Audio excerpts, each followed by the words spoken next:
sisters, my own, and other families were in an amusement park/schools type of environment. Many families were there. I was standing with my sister and turned to my left to see ocean waves. There was a noticeable rise and fall of the ocean water just as it would, preceding a tsunami. I screamed, "It's coming," as a warning to all around to move inland. But no one but my sister heeded the warning.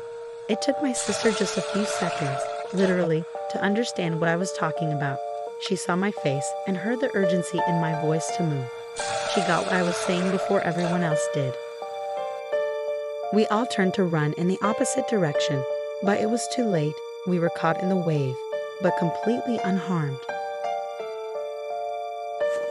We began screaming loudly for our children, and all of our children were accounted for. My sister and I went to a nursery safely tucked in the corner of the park where many small children were napping. They were all completely unharmed by the dangerous wave. We told them to get up and find their parents, as we knew that their parents were sure to be worried. We found my sister's baby son asleep by a giant stuffed animal. I picked him up and kissed him. He opened his eyes, looked at me, and went back to sleep in my arms. We all began to run to find safety. People began acting crazy. I remember thinking, people, what is wrong with you? This is not the time for this. It was like something was actually carrying us through the various dangerous events where we could see, but we were in no way harmed.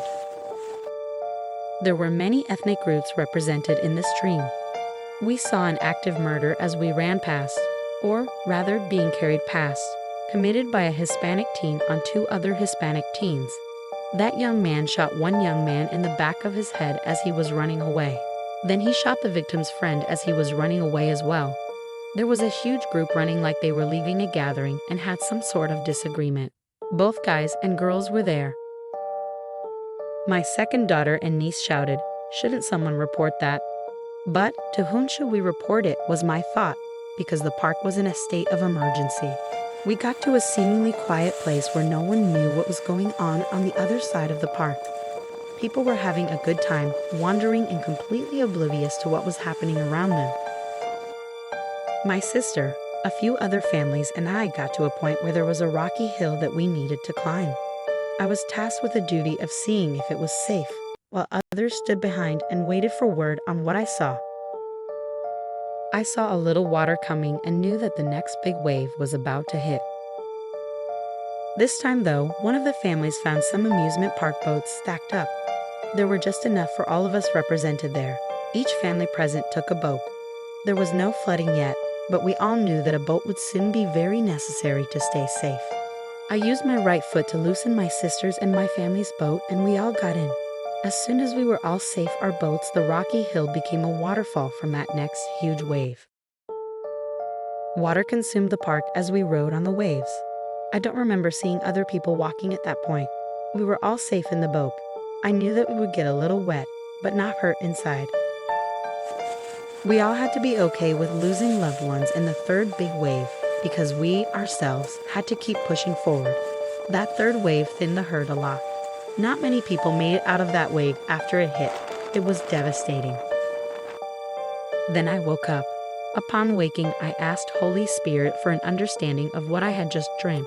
I received these scriptures: Psalm chapter 23 verse 4, Genesis chapter 6, Luke chapter 10 verse 19, and Matthew chapter 24 verse 38. Judgment is here. People are just too wrapped up in themselves to see it. Be part of the family of Christ. Get into the ark for safety. A flood of judgment is coming. Will you be prepared for it? As we draw nearer to the return of Christ, people will become more lawless. We'll see more violence. Many loved ones will be taken out in this next wave. Prepare your hearts for what you will soon see. Shalom.